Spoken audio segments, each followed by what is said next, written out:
প্রিয় একাদশ শ্রেণীর ছাত্রছাত্রীরা, তোমাদের সাহিত্য অনুশীলন বইটি থেকে এবারের সেমিস্টার 2 পরীক্ষাতে যে প্রবন্ধগুলি আছে সেটি সৈয়দ মুজতবা আলীর লেখা। এই প্রবন্ধগুলির মধ্যে এখানে 4টি প্রবন্ধ উল্লেখযোগ্য। বই কেনা, আজব শহর কলকাতা, 25শে বৈশাখ, আড্ডা। এগুলি সমস্ত প্রবন্ধ নেওয়া হয়েছে পঞ্চতন্ত্র থেকে। এই পঞ্চতন্ত্র প্রবন্ধটি রচয়িতা সৈয়দ মুজতবা আলী। বাংলা ভ্রমণ সাহিত্য ও রম্য রচনা যার দ্বারা সমৃদ্ধ হয়েছিল, যিনি ছিলেন বাংলা সাহিত্যের সরস মার্জিত বুদ্ধিদীপ্ত রচনাধারার প্রবর্তক, তিনি সৈয়দ মুজতবা আলী। তিনি পাঠকদের আকর্ষণের কেন্দ্রবিন্দু হয়েছিলেন তার সেই মজলিসি বৈঠকি রীতির গল্প, রম্য রচনা ও ভ্রমণ কাহিনীমূলক রচনার জন্য। আজকের ভিডিওতে আলোচনা করব পঞ্চতন্ত্রের প্রথম পর্ব থেকে নেওয়া বই কেনা প্রবন্ধটি। এই বই কেনা এটি একটি কিন্তু রম্য রচনা। তার আগে বলে রাখি, আমরা কিন্তু সাহিত্যের দুটি দিক লক্ষ্য করতে পারি। একটিকে যদি বলতে হয় তাহলে আমরা সেটা বলতে পারি জ্ঞানের সাহিত্য, অন্যটিকে যদি বলা হয় তাহলে বলা যায় ভাবের বা রসের সাহিত্য। অর্থাৎ একটি হলো লিটারেসি অফ পাওয়ার, অন্যটি হলো লিটারেসি অফ নলেজ। দেখো, ভাবের সাহিত্যে বা রসের সাহিত্যে কিন্তু ব্যক্তি অর্থাৎ যিনি লিখছেন তিনি নিজে বিষয় সম্পর্কে যেটা লিখছেন এটা তার ব্যক্তিনিষ্ঠ বিষয় হতে পারে, কিন্তু জ্ঞানের সাহিত্যে থাকে জ্ঞানের বিষয় আলোচনা। যাই হোক, আমাদের এই পঞ্চতন্ত্র যেহেতু একটি প্রবন্ধ, এটি একটি রম্য রচনামূলক, কিন্তু এই রম্য রচনা জানার আগে প্রবন্ধ কি আগে জানতে হবে। প্রবন্ধ কিন্তু একটি গদ্য রচনা, অর্থাৎ যে রচনার মধ্যে কোনো একটি বিষয়কে তুলে ধরা হয়, বিশ্লেষণ করা হয় এবং বিশেষ কয়েকটি দৃষ্টিভঙ্গির বিচার সেখানে তুলে ধরা হয়। তারপর সেই বিষয়কে কেন্দ্র করে নানা বাধা আলোচনা করে সেটা একটা সিদ্ধান্তে উপনীত হওয়া যায়। কিন্তু এই প্রবন্ধ রচনার মধ্যেও রম্য রচনা একটি অন্য একটি জিনিস, সেটি প্রবন্ধের মতো একটি গদ্য রচনা। তবে এখানে লেখক তিনি একটি মজলিসি বৈঠকে আড্ডার ঢঙে এক পারিপার্শ্বিক পরিবেশে একটা মজলিসি পরিবেশ বা আড্ডাময় পরিবেশ মধ্য দিয়ে মার্জিত এবং পরিশীলিত ও রুচিসম্মত ভাষার ব্যবহার করে এক প্রকার আড্ডার ছলে গভীর বিষয়টিকে তুলে ধরেন, কিন্তু সেখানে কোনো তত্ত্বভার বিশেষ থাকে না। অর্থাৎ স্বাভাবিক আড্ডার ঢঙে যেমন আলোচনা হয় তেমনইভাবে একটা হাস্যরসাত্মক ভঙ্গিতে গৌরগম্ভীর কথাটি তুলে ধরেন। তেমনই হলো রচনা, রম্য রচনা। তাহলে আজকের এই সৈয়দ মুজতবা আলীর লেখা পঞ্চতন্ত্র বইতে যে রম্য রচনা আছে বই কেনা, এটার বিষয় কি? এই বই কেনা বা বই পড়া, এই প্রবন্ধটির মধ্যে আসলে প্রাবন্ধিক বাঙালি জাতির বই পড়া ও বই কেনার যে প্রবৃত্তি কতটুকু, তা কতটা উচ্চ পর্যায় না নিম্ন পর্যায়, সেখানে কি সাক্ষ্য প্রমাণ আছে তোমার কাছে? প্রবন্ধটি আমরা আলোচনা সূত্রে এগিয়ে যাব। বই কেনা। সৈয়দ মুজতবা আলী কিন্তু এই বই কেনা প্রবন্ধটি রচনার আগে তিনি সকালবেলা একটা খুশ গল্প লেখার জন্য কলম ধরেছিলেন। দিনটা ছিল বৃষ্টির দিন। সেই সময় তিনি সবে লেখাটা শুরু করেছেন, আর সেই এক আরব্য উপন্যাসের গল্প লিখতে গিয়েই তার বই কেনা প্রসঙ্গে যে যে জিনিসগুলো তার বিশেষ মনে জেগেছে সেই সম্পর্কে তিনি বই কেনা রচনাতে প্রবন্ধটিতে তা আলোচনা করেছেন এক মজলিসি কায়দায়। তা আমরা দেখে নিই। এখানে একটি মাছির প্রসঙ্গ বলেছেন। দেখো, মাছি মারা কেরানি নিয়ে যত ঠাট্টা রসিকতায় করি না কেন, মাছি ধরা যে কত শক্ত সে কথা পর্যবেক্ষণশীল ব্যক্তিমাত্রই স্বীকার করে নিয়েছেন।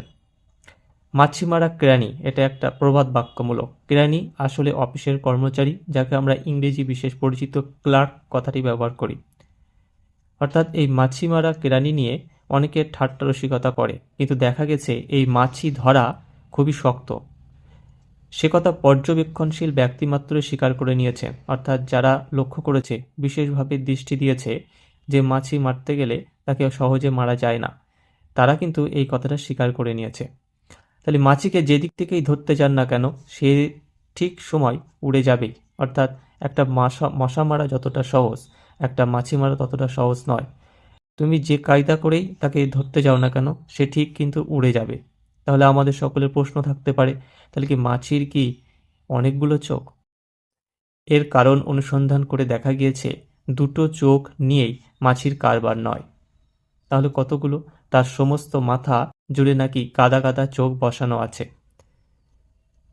অর্থাৎ অনুসন্ধান করে বোঝা গেছে যে তার মাথায় দুটি চোখ নেই। আমাদের স্বাভাবিক যে কোনো প্রাণী বা মানুষের ক্ষেত্রে দুটি চোখ, সেক্ষেত্রে তার দুটি চোখ নয়, তার দুটি চোখের তুলনায় তার অনেক চোখ আছে। গাদা গাদা বলতে অনেক বুঝিয়েছে, তবে অজস্র চোখ আছে তা নয়।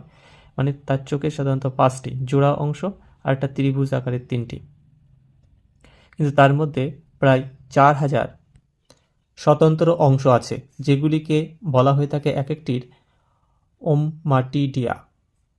যাই হোক, সেই গাদা গাদা চোখ বসানো আছে। আমরা দেখতে পাই শুধু সামনের দিক, অর্থাৎ আমাদের দুটো চোখ দিয়ে আমরা কিন্তু সামনের দিকেই দেখতে পাই, কিন্তু পেছনে আমাদের কি হচ্ছে আমরা কিন্তু সেটা দেখতে পাই না।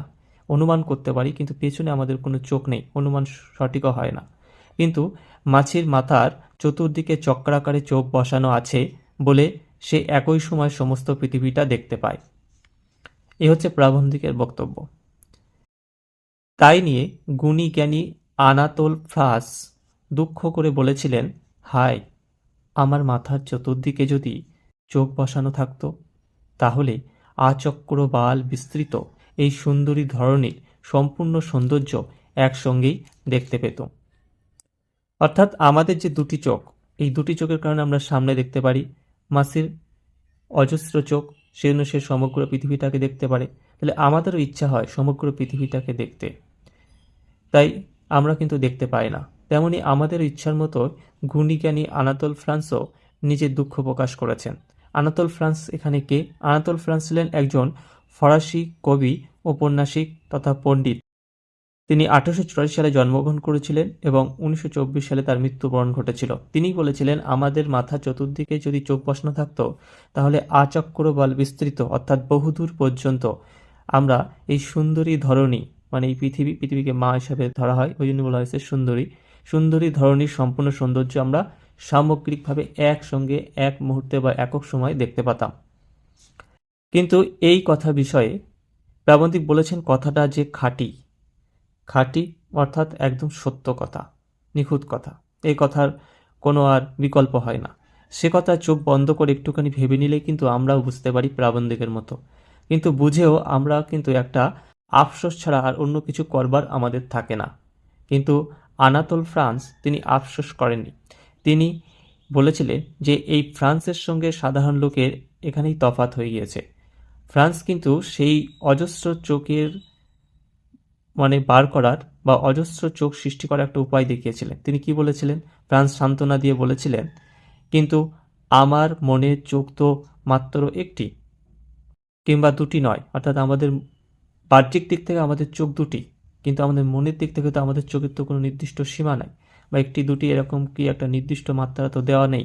তাই বলছে মনের চোখ বাড়ানো কমানো তো সম্পূর্ণ আমার হাতে, অর্থাৎ মনের দৃষ্টিকে কতটা বাড়াবো কতটা কমাবো সেগুলো কিন্তু আমাদের কন্ট্রোলে, অর্থাৎ আমরা সেটা পারি। তাই সেটার জন্য দরকার আমাদের জ্ঞান বিজ্ঞান। তাহলে আমরা জ্ঞান বিজ্ঞান যতই আমরা আয়ত্ত করতে থাকি, ততই এক একটা করে আমাদের মনের চোখ ফুটতে থাকে। অর্থাৎ আমাদের মনে অজস্র চোখের সমন্বয় আছে, তবে সেটা সুপ্ত।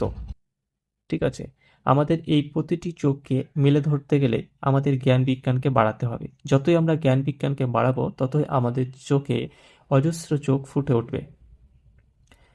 পৃথিবীর আর সব সভ্য জাত যতই চোখের সংখ্যা বাড়াতে ব্যস্ত, অর্থাৎ এই যে একটা উপায় দেখিয়ে দিলেন, এই উপায়ের পরিপন্থী হয়ে পৃথিবীর সব সভ্য জাত যতই চোখের সংখ্যা বাড়াতে ব্যস্ত হয়ে পড়েছে, আমরা কিন্তু ততই আরব্য উপন্যাসের একচোখা দৈত্যের মতো ঘোঁত ঘোঁত করি, আর চোখ বাড়াবার কথা তুললেই চোখ রাঙায়। অর্থাৎ পৃথিবীর সভ্যজাত তাদের দুটি চোখ থেকে মনের চোখের বিস্তারের সাথে অজস্র চোখের বিস্তার ঘটছে, সামগ্রিক পৃথিবীকে একক মুহূর্তে দেখার চেষ্টা করছে। কিন্তু আমরা আরব্য উপন্যাসের মতো একচোখা দৈত্যের যে মতো ঘোঁত ঘোঁত করছি, আমরা এক চোখ হয়েই চুপচাপ আছি, অর্থাৎ আমাদের বিস্তীর্ণ করার যে মানসিকতা সেটা নেই। তখন আমরা কেউ যদি আবার চোখ বাড়াবার কথা যদি আমাদের স্মরণ করিয়ে দেয়, আমরা চোখ বাড়ানোর কল্পে লিপ্ত না হয়ে কর্মে আমরা আরও চোখ রাঙিয়ে দিয়ে তাকে শাসিয়ে দেই। তবে এই চোখ বাড়াবার একটা উপায় কি? পন্থাটা কি সেই প্রসঙ্গে বলছেন, চোখ বাড়াবার পন্থা। প্রথমত বই পড়া, তার জন্য দরকার বই কেনার প্রবৃত্তি। প্রবৃত্তি মানে হচ্ছে অভ্যাস, মানে চোখ বাড়াবার উপায় আছে। তাহলে প্রথমে তিনি কি বললেন, যে মাছির প্রসঙ্গ, মাছির অজস্র চোখ আছে, সেই চোখগুলি আমাদের হতে পারে মনের দিক থেকে। তাই মনের দিক থেকে চোখের জন্য আমাদের জ্ঞান বিজ্ঞানিকতা বাড়াতে হবে। কিন্তু চোখ বাড়াবার উপায় সম্পর্কে দুটি পন্থা আছে, একটি বই পড়া, অন্যটি দরকার বই কেনা। শুধু বই পড়া আগ্রহ থাকলে হবে না, সেজন্য দরকার হবে বই কেনা, আর সেই বই কেনার অভ্যাসও গড়ে তুলতে হবে। তবে এই মনের চোখ বিস্তৃতি লাভ করলে আমাদের কি সুবিধা হতে পারে তার একটা এখানে উদাহরণ দিয়েছেন। মনের চোখ ফোটানোর আগে একটা প্রয়োজন আছে, বার্ট্রান্ড রাসেল বলেছেন। এই বার্ট্রান্ড রাসেল ইনি কে ছিলেন? ইনি ছিলেন এক ব্রিটিশ সমাজ সমালোচক তথা দার্শনিক ও বৈজ্ঞানিক। তিনি বলেছেন যে সংসারে যদি জ্বালা যন্ত্রণা এড়াবার প্রধান উপায় হচ্ছে মনের ভিতরে আপন ভুবন সৃষ্টি করে নেওয়া। মানে সংসারে নানা ধরনের জ্বালা বাধা বিঘ্ন প্রভৃতি থাকে, এগুলিকে এড়িয়ে, ঠিক আছে, যদি আমরা মনের ভিতর আপন ভুবন সৃষ্টি করতে পারি, তাহলে আমাদের এই বিপদকালে তার ভিতর যদি আমরা ডুব দেই, তাহলে আমাদের বিশেষ একটা শান্তি লাভ করা যায়। এক্ষেত্রে যে যত বেশি ভুবন সৃষ্টি করতে পারে, ভবযন্ত্রণা এড়াবার ক্ষমতা তার ততই বেশি হয়। অর্থাৎ যে যত ভুবন সৃষ্টি করবে, তার ভব যন্ত্রণা থেকে, মানে এই পৃথিবীর যন্ত্রণা থেকে সে অনেকটা মুক্তি পাবে বেশি। কিভাবে? অর্থাৎ সে যখন মনের মধ্যে ভুবন সৃষ্টি করবে, সেই ভুবনের কুঠুরি হবে অনেক, কোনোটা সাহিত্য, কোনোটা দর্শন, কোনোটা ইতিহাস, কোনোটা ভূগোল, ইত্যাদি ইত্যাদি। তাই বলছে, যখন আমরা সাহিত্যের সান্ত্বনা না পাই, দর্শনের ভুবনে যাব, সেই ভুবনের কুঠুরি যদি দর্শনে না ভালো লাগে, তাহলে কুলিয়ে উঠতে না পারলে ইতিহাসে যাব, আর ইতিহাসের কুঠুরি যদি আমাদের শান্তি না দেয়, তাহলে আমরা যাব ভূগোলে। এরকমভাবে একটার পর একটা গিয়ে কোথাও না কোথাও আমরা এই জগতের যন্ত্রণা থেকে আমরা পরিত্রাণ পাব। কিন্তু এখন প্রশ্ন, এই অসংখ্য ভুবন সৃষ্টি করা যায় কি প্রকারে? অর্থাৎ দেখো, প্রাবন্ধিক এক একটা উপায় দেখাচ্ছেন এবং সেই উপায়ে যাওয়ার পন্থাও তিনি দেখিয়ে দিচ্ছেন। তাহলে এই ভুবন সৃষ্টি করি কি প্রকারে? এই প্রসঙ্গে প্রাবন্ধিক বলেছেন দুটি কথা, একটি বই পড়া, অন্যটি দেশ ভ্রমণ। অর্থাৎ মনের ভুবন সৃষ্টি করার এই দুটি পথ আছে, বই পড়ে এবং দেশ ভ্রমণ করে। কিন্তু দেশ ভ্রমণ করার মতো সামর্থ্য স্বাস্থ্য সকলের থাকে না। স্বাভাবিক, সকলের তার অর্থ সঠিক পরিমাপ থাকে না, যার কারণে সে দেশ ভ্রমণ করতে পারবে, কারণ দেশ ভ্রমণের জন্য অর্থের ব্যাপার আছে, স্বাস্থ্যের ব্যাপার আছে, সময়ের ব্যাপার আছে।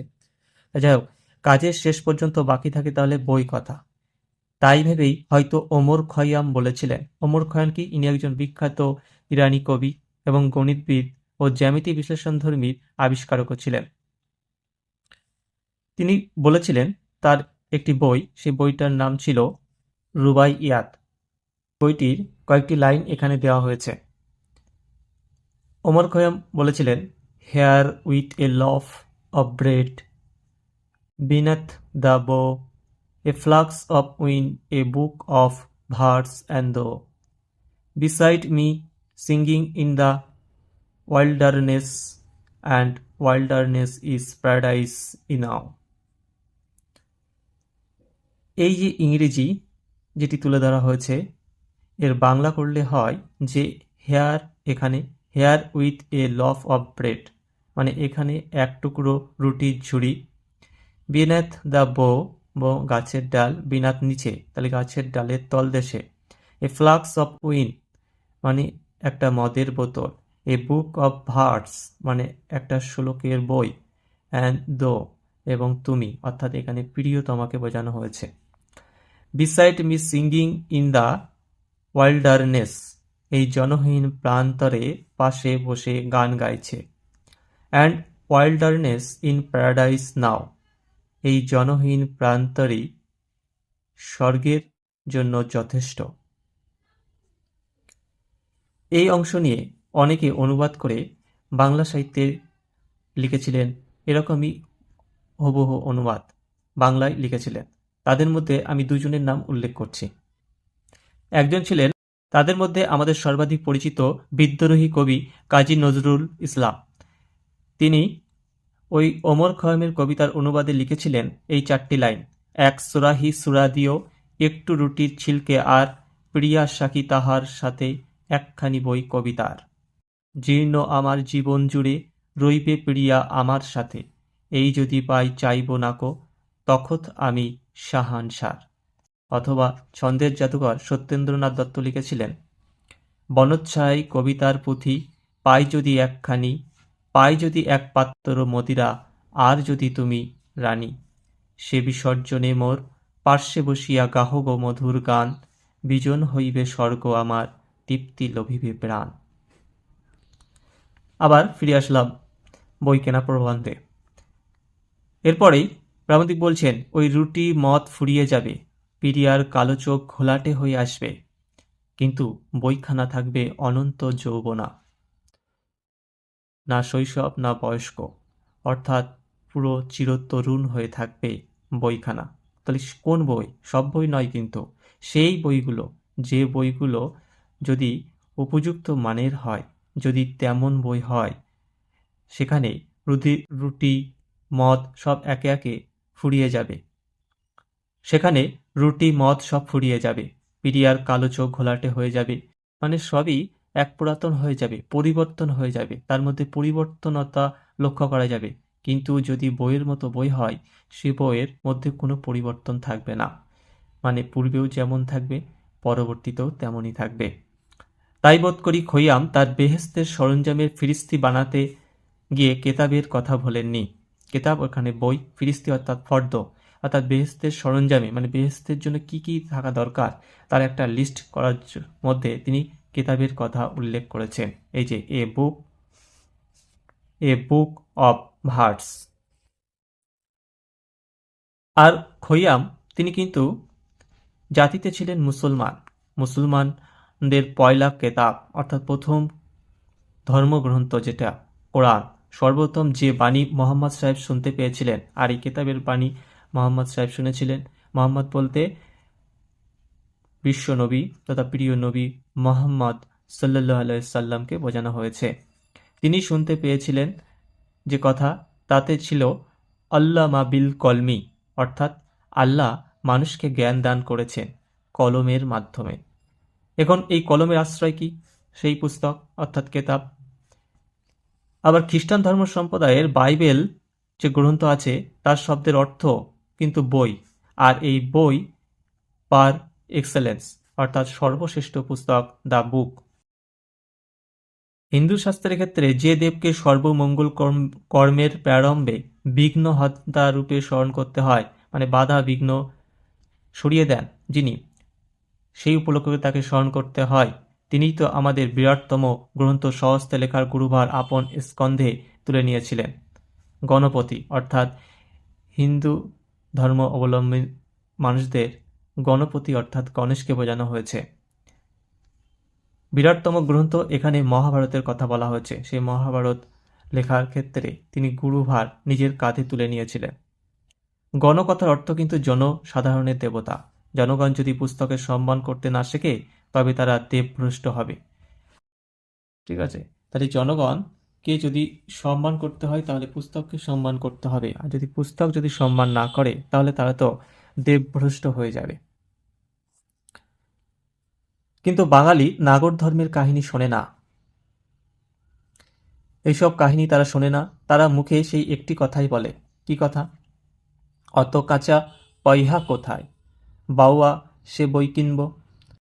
অত কাঁচা পয়হা মানে হচ্ছে পয়সা, কাঁচা পয়সা কোথায়? বাউয়া, বাবা এটা একটা সম্বোধন সূচক শব্দ, অর্থ হচ্ছে বাবা। তাই বলছে যে বই কিনবো, অর্থাৎ অত কাঁচা পয়সা কোথায় বাবা যে বই কিনবো, এরকম। এখন তাহলে বই কেনে না কেন? তাহলে টাকার কারণে, টাকা বেশি, দাম বেশি। তাহলে এই দাম বেশি বলেই তারা বই কেনে না। তাহলে বই কেনা আর বইয়ের দাম নিয়ে কি বলেছেন? কথাটার মধ্যে একটুখানি সত্য কনিষ্ঠা পরিমাণ লুকানো আছে। একটা সত্য কনিষ্ঠা পরিমাণ মানে খুব অল্প পরিমাণটা সত্য কথা আছে, সেটা কিন্তু টাকা। সেটা কি? সেইটুকু, এই যে বই কিনতে পয়সা লাগে। হ্যাঁ, এটা সহজ কথা, এটা আমরাও মানি যে বই কিনতে পয়সা লাগে, কিন্তু এর বেশি আর কিছু নয়। কিন্তু পয়সা এর বেশি আর কিছু নয়, অর্থাৎ বাবা যে বই কিনবো, পয়সা কোথায়, এই কোথায় বিষয়টা নয়, পয়সা লাগে এটাই সত্য, মানে তাই বলেছেন কনিষ্ঠার পরিমাণ লুকানো আছে তা সত্য। বইয়ের দাম যদি আরও কমানো হয় তাহলে অনুমান যে বই আরও অনেক বেশি বিক্রি হবে, সে বিষয়ে সন্দেহ নেই। কিন্তু যদি এই বই দাম কমানোর ব্যাপারে যদি প্রকাশককে বলা হয় যে বইয়ের দাম কমাও, তবে সে তার কি উত্তর দেবে? সে যেহেতু ব্যবসায়িক স্বার্থে নিজের পেট চালানোর জন্য বই প্রকাশ করে থাকে, যা বেচে তার রুজি রোজগার হয়। এখন তাকে যদি বলা হয় যে বই দাম কমিয়ে দাও তাহলে বই বিক্রি হবে, তাহলে সে কি বলবে? তার উত্তরে সে জবাব দিবে, বই যথেষ্ট পরিমাণে বিক্রি না হলে বইয়ের দাম কমাবো কি করে। অর্থাৎ যদি প্রয়োজনের তুলনায় যদি অত্যাধিক যদি বিক্রি হয়, তা যত মার্কেটে বেশি বিক্রি হবে সেই জিনিসটার দাম কমালে প্রকাশকের বিশেষ ক্ষতি হবে না, কারণ প্রকাশক বেশি বেশি ছাপাবে, বেশি বিক্রি হবে, এক্ষেত্রে তার একটা মুনাফার অংশটা আসবে।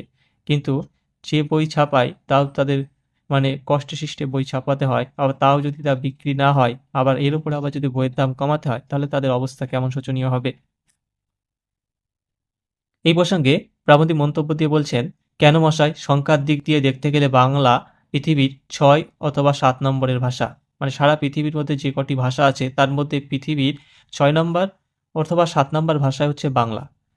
কিন্তু অন্যদিকে ফরাসি ভাষা, যে ভাষায় বাংলার তুলনায় ঢের কম লোক কথা কয়, অথচ যুদ্ধের পূর্বে যাদের 12 আনা 14 আনা জোর 5 শিকে দিয়ে যে কোনো ভালো বই কেনা যেত, আপনারা পারেন না কেন? এই আপনারা বলতে কাদের বুঝিয়েছেন? বাঙালিদের বুঝিয়েছেন। যারা যুদ্ধের পূর্বে ফরাসিরা সংখ্যা মানে ভাষার দিক থেকে তারা সংখ্যালঘু, অথচ তারা 12 আনা 14 আনা 5 শিকে দিয়ে যে কোনো ভালো বই তারা কিন্তু আমরা কেন তা পারি না? এখানে 12 আনা মানে হচ্ছে 75 পয়সা, আর 14 আনা মানে হচ্ছে 1 টাকা, আর 5 শিকে মানে হচ্ছে 1 টাকা 20 পয়সা। আগে ফরাসি প্রকাশক নির্ভয়ে যে কোনো ভালো বই এক ঝটকায় 20,000 ছাপাতে পারে। মানে ফরাসি দেশের কোনো প্রকাশক তারা কিন্তু ভাষার দিক থেকে কম, অথচ সেই প্রকাশক নির্ভয়ে মানে তার সে জানে যে বই বিক্রি হবেই, এক ঝটকায় মানে এক চান্সেই বা প্রথমবারে প্রথম ক্ষেপেই 20,000 ছাপাতে পারে। কিন্তু আমাদের নাভিশ্বাস ওঠে 2,000 ছাপাতে গেলে। তাহলে প্রকাশক কি বলছে যে ফরাসি প্রকাশক যে যদি বই ছাপায় তাহলে তার 20,000 ছাপানো কোনো ব্যাপার না, একবারে 20,000 ছাপিয়ে দেয়, কারণ সে জানে পাঠকের অভাব হবে না এবং বই কেনার অভাব হবে না, বই ঠিক বিক্রি হয়ে যাবে। কিন্তু আমাদের এই প্রকাশকদের যদি 2,000 বই ছাপায়, কোথায় 20,000 কোথায় 2,000, তাহলেও তার নাভিশ্বাস উঠে যায়, মানে তা হবে তো যেন একটা মৃত্যু যন্ত্রণা মতন। আবার বেশি ছাপিয়ে দেউলিয়া হবে নাকি, মানে এরকম বেশি ছাপিয়ে দিলাম বই বিক্রি হলো না, তাহলে তো নিজের গাড়ির থেকে পয়সা গেল, এতে তো দেউলিয়া হয়ে যাবে, মানে নিঃস্ব হয়ে যাওয়ার প্রবণতা, এই একটা তাদের প্রশ্ন। বই কেনে না, দেউলিয়া হবে তাই কেমন? তার এ এক অচ্ছেদ্য চক্র। চক্রটা কি? চক্রটা হচ্ছে বইয়ের দাম বেশি তাই বই কেনে না, এটা পাঠকদের কথা, আর প্রকাশকদের কথা, বই কেনে না তাই বইয়ের দাম কমানো যায় না। এখন বইয়ের দাম বেশি বই কেনে না, আর বই কেনে না তাই বইয়ের দাম কমানো যায় না, এ একজন একটা অবিচ্ছেদ্য চক্র, পুরো সার্কেল। তাহলে বই সস্তা নয় বলে লোকে বই কেনে না, আর লোকে বই কেনে না বলেই বই সস্তা করা যায় না, এটাই হচ্ছে অবিচ্ছেদ্য চক্র। এই চক্র ছিন্ন করতেই হবে। করবে কে? তাহলে দায়িত্বটা কে নেবে? প্রকাশক না ক্রেতা, অর্থাৎ পাঠক নেবে, না যে প্রকাশ করবে সে নেবে? প্রকাশকের পক্ষে তো করা কঠিন, কারণ এর আগে সে যুক্তি দিয়েছে যে বই যেহেতু বেশি বিক্রি হয় না, তাহলে আমি সেক্ষেত্রে বইয়ের দাম কমাতে পারবো না, এতে আমার সমস্যা হবে, এমনকি 2,000 ছাপালে তাই নাভিশ্বাস হয়ে যায়। ঠিক আছে, আবার কি বই বেশি ছাপিয়ে দেউলিয়া হব নাকি, এই তার একটা ভয়। তাহলে তার কাছ থেকে হলো না, কারণ ওই দিয়ে সে পেটের ভাত জোগাড় করে, সে ঝুঁকিটা নিতে নারাজ, এক্সপেরিমেন্ট করতেও নারাজ, মানে একটু পরখ করে দেখবে যে হ্যাঁ সঠিক তা হয় কি না, সেটা করতেও সে নারাজ, অর্থাৎ সে করতে অরাজি, দেউলিয়া হওয়ার ভয়ে। কিন্তু বই কিনে কেউ কখনো দেউলিয়া হয় না, মানে দেউলে হয় না, দেউলে বলতে দেউলিয়া অর্থাৎ নিঃস্ব হয় না বই কিনে। বই কেনার বাজেট যদি আপনি 3 গুণ বাড়িয়ে দেন, মানে আপনার যে বাজেট, কথার কথা ধরে নাও 100 টাকার বই কিনবে, এই 100 টাকার বইকে যদি তুমি 3 গুণ বাড়িয়ে দাও অর্থাৎ 300 টাকার কেনো, তবুও তোমার দেউলিয়া হওয়ার সম্ভাবনা নেই, অর্থাৎ নিঃস্ব হওয়ার কোনো সম্ভাবনা নেই। মাঝখান থেকে আপনি ফ্রান্সের আর রাসেলে দুটি জিনিস পেয়ে যাবেন। ব্রাসের মতো মাছির মতো অনেকগুলো চোখ পেয়ে যাবেন, আর রাসেলের মধ্যে নতুন ভুবন সৃষ্টি করে তুলতে পারবেন নিজের মধ্যে, এক গাদা অর্থাৎ অনেকটা। ভেবেচিন্তে অগ্রপশ্চাৎ বিবেচনা করে বই কেনে কারা? বই কেনে সেই সংসারী লোকেরা।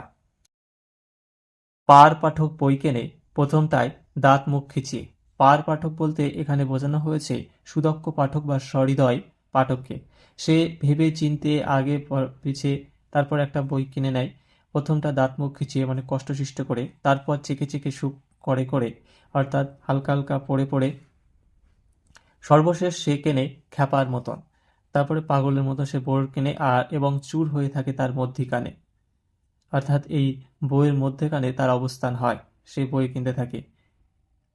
এই একমাত্র ব্যসন, আর এই দোষটাই, ব্যসন বলতে এখানে দোষ বোঝানো হয়েছে, একমাত্র নেশা যার দরুন, আর এই একমাত্র নেশা অর্থাৎ সে বই কেনে কষ্টসৃষ্ট করে বই চেকে চেকে সুখ লাভ করে, তারপর সে খ্যাপার মতো বই কিনতে থাকে। একসময় দেখা যায় চারপাশে বই, তার মাঝখানে সে। একমাত্র তার কিন্তু এই নেশা হলো বই কেনা, বই পড়া। কিন্তু যার দরুন কিন্তু তার একটা সুবিধা আছে, সে সকালবেলা চোখের সামনে সারি সার গোলাপি হাতি দেখতে হয় না। হাতি তো আর তো গোলাপি হয় না, মানে হচ্ছে অনেকটা মধ্যাসক্ত হয়ে গেলে নেশাপান করলে মানুষ যা নয় তা যেরকম দেখে অবাস্তব তেমনই। অথবা লিভার পচে পটল তুলতে হয় না, অর্থাৎ মদ্যাসক্ত হয়ে লিভার নষ্ট করে যখন তখন পটল তুলতে বলতে তো অকারণে মৃত্যুবরণ করতে হয় না, এখানে সেটা পটল তোলা ব্যবহার করেছেন। দেখো, আমি পূর্বে বলেছিলাম এটি একটি রম্য রচনা এবং আড্ডার ছলে লিখেছেন। বেশ কবির গভীর তত্ত্ব এমনভাবে দেবেন না যাতে পাঠক বা শ্রোতার ভারাক্রান্ত হয় বোঝার ক্ষেত্রে, হালকা চালে আড্ডার ঢঙে যাতে গভীর কথাটি সত্যভাবে সে জানতে পারে। এখন এই প্রকাশকের কাছ থেকে যখন উপায় হলো না, তখন ক্রেতা কে হবে? ক্রেতা যখন সঠিকভাবে পাওয়া গেল না, তখন প্রাবন্ধিক নিজেই দায়িত্ব কাঁধে নিলেন। কনজিউমার অ্যান্ড প্রডিউসার তাহলে কে?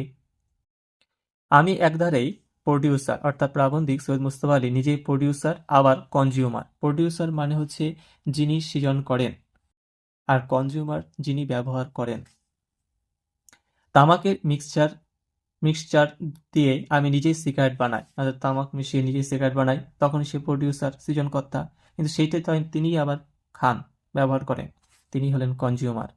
এটা আরো পরিষ্কার করে বুঝতে তিনি বললেন, ধরুন আমি একখানা বই প্রডিউস করেছি, সৃজন করেছি বা লিখেছি, কেউ কেনে না বলে আমি কনজিউমার, অর্থাৎ নিজে নিজেই মাঝে মাঝে কিনি।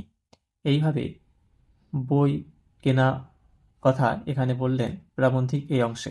প্রিয় ছাত্রছাত্রীরা, এখানে একটু আলোচনার ফাঁকে একটু ব্যাঘাত ঘটিয়ে বলি যে এই চ্যানেলের আলোচনাগুলি ভালো লাগলে অবশ্যই চ্যানেলটিকে সাবস্ক্রাইব করে দেবে, এবং যারা সাবস্ক্রাইব করেছে তাদেরকে অসংখ্য ধন্যবাদ আমার পাশে থাকার জন্য। পরবর্তীতে যারা থাকবে তাদেরকেও অগ্রিম ধন্যবাদ।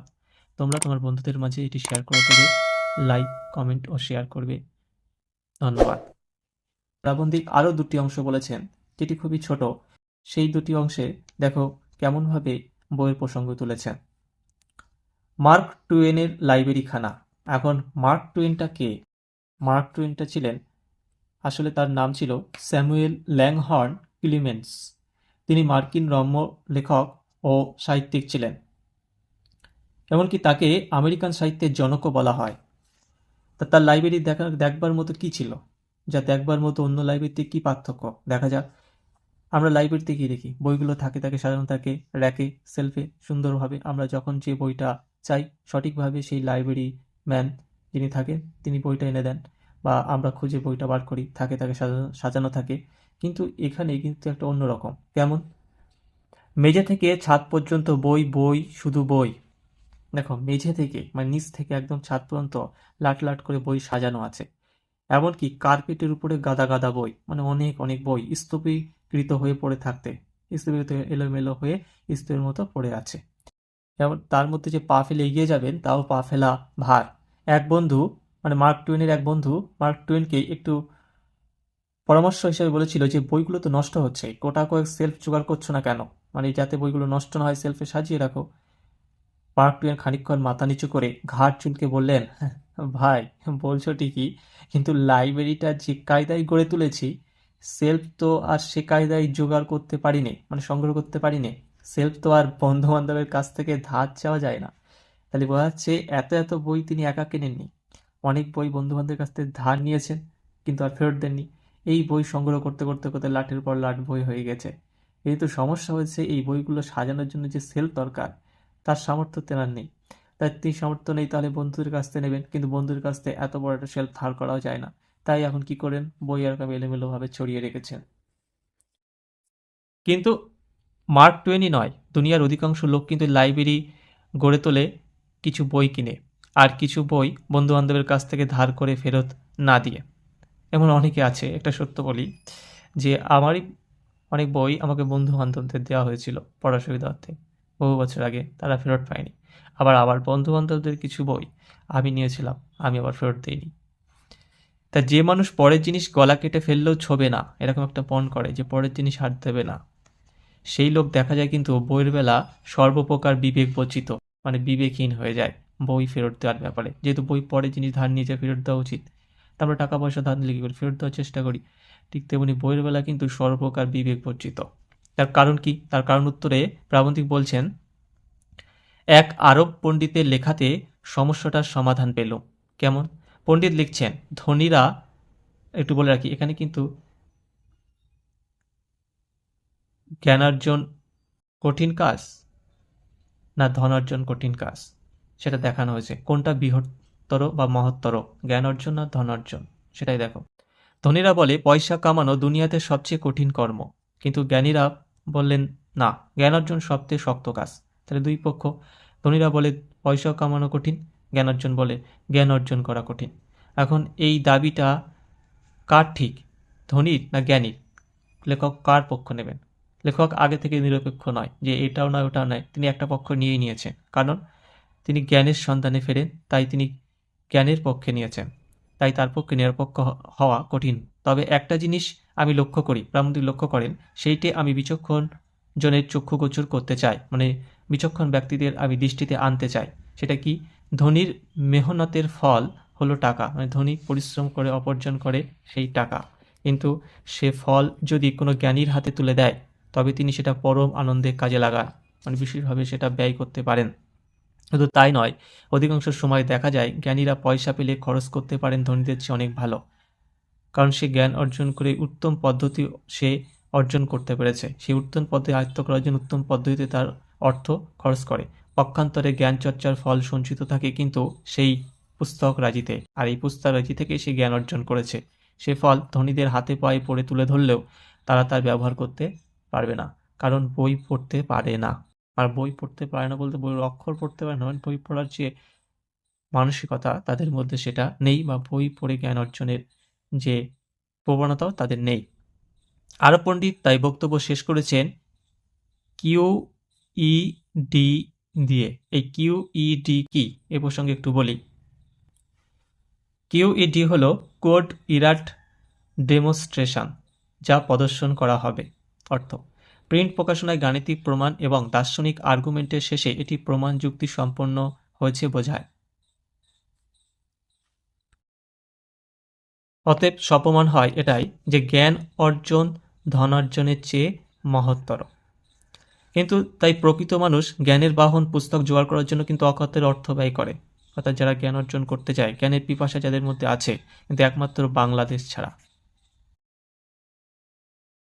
সেদিন তাই নিয়ে শোক প্রকাশ করাতে আমার জনৈক বন্ধু একটি গল্প বলেছিল, মানে এই যে বাংলাদেশ ছাড়া অন্যান্য দেশের মানুষেরা জ্ঞানের বাহন পুস্তক জোগাড় করার জন্য অকাতরে অর্থ ব্যয় করে, অর্থাৎ তাদের এই অর্থ ব্যয়ের জন্য তারা বিশেষ কিছু ভাবে না, তারা অর্থ ব্যয় করতে পারে, কিন্তু বাংলাদেশ ছাড়া সব জায়গায় এটি হয়। এই প্রসঙ্গে যখন দুঃখ প্রকাশ করছেন, তার বন্ধু একটি গল্প বললেন। এক ড্রয়িং রুম বিহারিণী গিয়েছেন বাজারে স্বামীর জন্মদিনের জন্য সওগাত আনতে। সওগাত বলতে উপহার কিনতে। ড্রয়িং রুম বিহারিণী গিয়েছেন, অর্থাৎ স্বামীর জন্য জন্মদিনের একটা উপহার কিনতে গিয়েছেন বাইরে।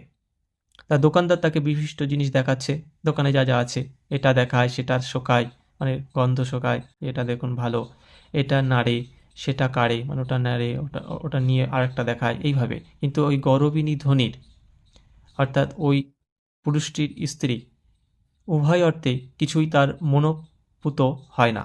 মনোপুত মানে হচ্ছে মনের মতো বা পছন্দসই হয় না। সব কিছুই তার স্বামীর ভাণ্ডারে রয়েছে। সে জানায় এ সবই তার স্বামীর ভাণ্ডারে আছে, এই জন্য তার দরকার নেই। কিন্তু শেষ দোকানদার নিরাশ হলে বললেন, মানে আশা ছেড়ে দিয়ে তিনি বললেন, তবে একখানা ভালো বই দিলে হয় না? এটা প্রস্তাব দিলেন। গরবিনী নাসিকা কুঞ্চিত করে বললেন, সেও তো ওর একখানা রয়েছে।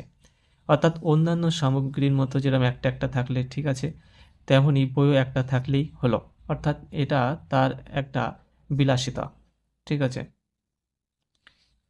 যেমন স্ত্রী তেমনই স্বামী, একখানা বই তাদের পক্ষে যথেষ্ট। অর্থাৎ তাদের কাছে একখানা বই যথেষ্ট, তাদের কাছে বই থাকাটাই ব্যাস, এটাতেই তারা সন্তুষ্ট। অথচ এই বই জিনিসটার প্রকৃত সম্মান কারা করে সে প্রসঙ্গে বলেছেন ফ্রান্সরা। কারণ কাউকে যদি মোক্ষম মারাত্মক অপমান করতে হয় তাহলে তারা ওই জিনিস দিয়েই করে, ওই অর্থাৎ বই দিয়েই করে। মনে করুন আপনার সবচেয়ে ভক্তি ভালোবাসা দেশের জন্য, তাই যদি কেউ আপনাকে ডাহা বেইজ্জত করতে চায় অর্থাৎ অসম্মানিত করতে চায়, তবে সে অপমান করবে আপনার দেশকে, আপনাকে করবে না। কারণ আপনাকে করলে কি হয়, আপনি হয়তো মনে মনে 50 গুণে তা সয়ে নেবেন, যতটুকু অপমান করবে তার তুলনায় আরও 50 গুণ অপমান ভার বহন করলেও সয়ে নেবেন, কিন্তু দেশের অপমান আপনাকে কিন্তু দংশন করবে বহুদিন। আদ্রেজিদের মেলা বন্ধু বান্ধব ছিলেন। এই আদ্রেজিদ ছিলেন ফরাসি সাহিত্যিক তথা সাম্রাজ্যবাদ বিরোধী মতবাদের একজন প্রবক্তা। তার বন্ধু বান্ধব যারা ছিল তারাও কিন্তু এক নামকরা সব লেখক। জিদ রুশিয়া থেকে ফিরে এসে সোভিয়েত রাজ্যের বিরুদ্ধে, মানে রাশিয়া থেকে ফিরে এসে সোভিয়েত যে রাজ্য ইউনিয়ন তার বিরুদ্ধে একখানা প্রাণঘাতী কেতাব ছাড়লেন। সেটা ছিল তার কমিউনিজম অর্থাৎ সাম্যবাদ, যার ল্যাটিন শব্দ কমিউনিস, যার অর্থ চিরন্তন বা সাধারণ। তার উপরে সে একটা প্রাণঘাতী কেতাব ছাড়েন, মানে কেতাব লেখেন, প্রকাশ করেন। প্যারিসের স্তালিনিয়ারা তখন লাগলো জিদের পেছনে। এই স্তালিন কি, অর্থাৎ লেনিনের মৃত্যুর পর প্যারিসে যে ক্ষমতার অধিকারী হয়েছিলেন তিনি ছিলেন জোসেফ স্তালিন। তিনি ছিলেন এক জর্জীয় রাজনীতিবিদ, তাই তাদেরকে বলা হয় স্তালিনীয়। তখন লাগলো জিদের পেছনে, গালিগালাজ কটু কাটব্য করে জিদের প্রাণ অতিষ্ঠ করে তুলল, মানে কড়া কথা বাজে কথা এসব বলে। কিন্তু আশ্চর্য, জিদের যারা লেখক বন্ধু ছিল তারা অধিকাংশ সব নাম করার লেখক, তারা কিন্তু চুপ করে সব কিছু শুনে গেলেন। জিদের হয়ে তারা কিন্তু লড়ল না, মানে জিদের পক্ষপাতিত্ব করলো না। জিদের জিগরে জোর চোট লাগলো, জিদের হৃদয়ে কিন্তু খুবই আঘাত লাগলো, মানে এতে সে বিশেষ দুঃখ পেল। ওই কটু কাটব্য অপেক্ষা তার পাশে এই অধিকাংশ নাম করা লেখক বন্ধুদের না পেয়ে তিনি স্থির করলেন এদের একটা শিক্ষা দেবেন। কি করলেন, কাগজে আবার বিজ্ঞাপন বার করলেন। জিদ তার লাইব্রেরিখানা নিলামে বেচে দেবেন বলে মন স্থির করছেন।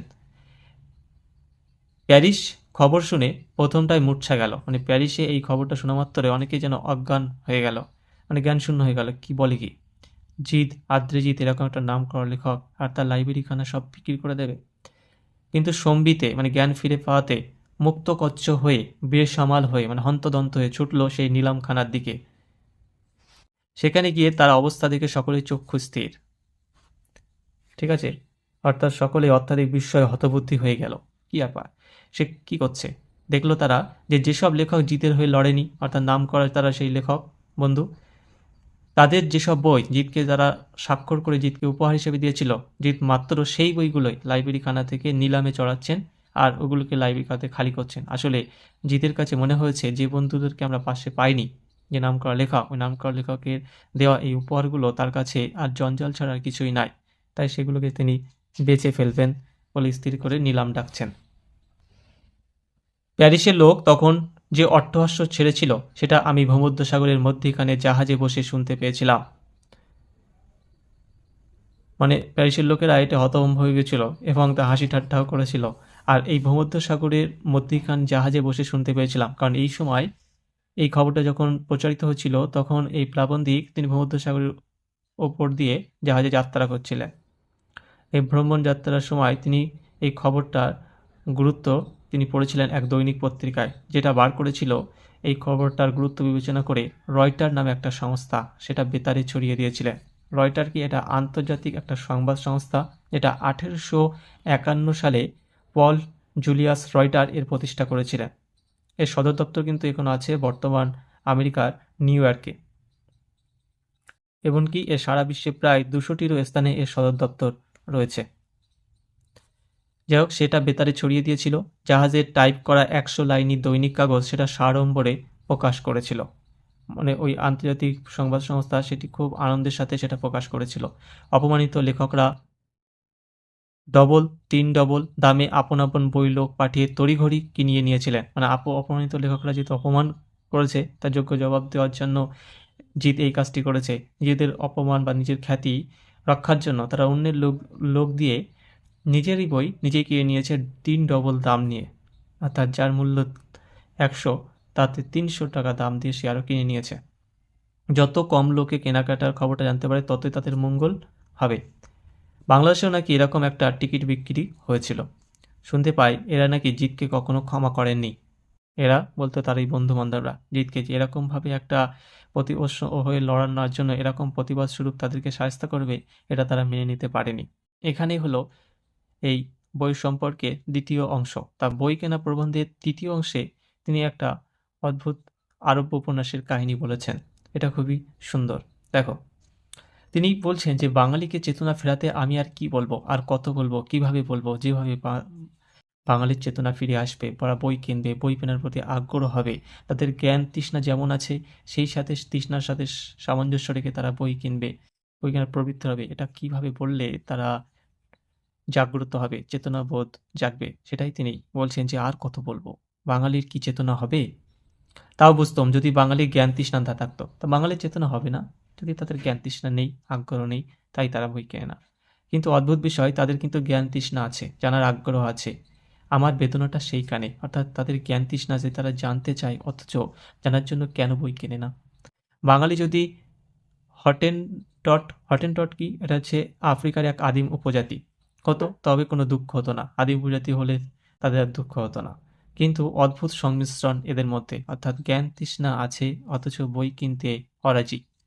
ভূভারতে এটা তিনি কোথায় দেখেননি, মানে এই পাড়া পৃথিবীর কোথাও এদেরকে দেখা যায় না এরকম।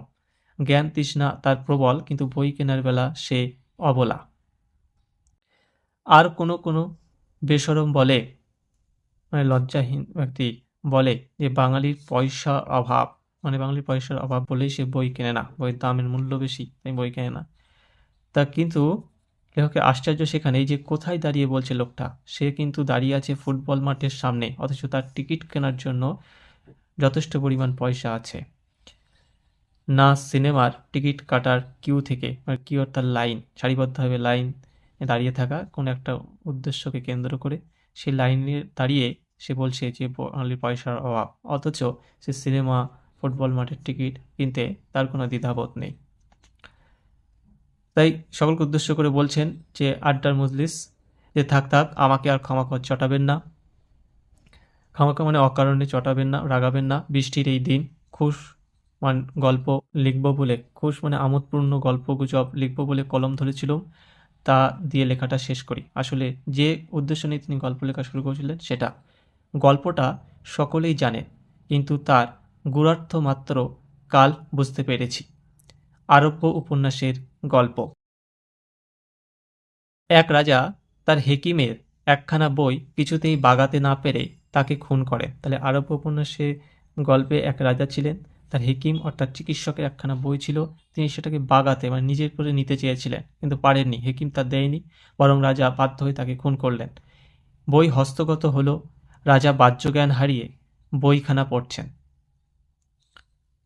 বাহ্যজ্ঞান মানে বাহ্যিক জ্ঞান বা চেতনা, বোধশক্তি হারিয়ে সেই বইখানা পড়ছে। এদিকে হাকিম মারা গিয়েছে, কিন্তু পাতায় পাতায় তিনি এমনি জুড়ে গিয়েছে, মানে অনেক সময় পাতা এরকম জুড়ে থাকে না, আমরা বারবার উল্টাতে গেলে উল্টাতে পারি না, এরকম।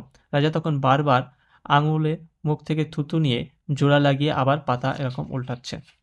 এদিকে হেকিম কিন্তু আপন মৃত্যুর জন্য তৈরি ছিলেন, যে তিনি জানেন এই বইখানা সে নিতে চাইছে, আমি দিচ্ছি না। এর পরিবর্তে রাজা বাধ্য হয়ে তাকে খুন করতে পারে। খুন করলে তার প্রতিশোধ কী হবে তার ব্যবস্থা তিনি আগেই করে নিয়েছিলেন। দূরদর্শী চিন্তাধারা। তিনি পাতায় পাতায় কোণের দিকে মাখিয়ে রেখেছিলেন মারাত্মক বিষ। দেখো, আমরা কিন্তু পেজ কিন্তু এরকম জায়গা থেকে বেশ উল্টায় না, কিন্তু আমরা শেষের এই কোণা থেকে কিন্তু পেজ উল্টায়। তা সেই পেজের কোণায় তিনি কোণের দিকে মাখিয়ে রেখেছিলেন মারাত্মক বিষ।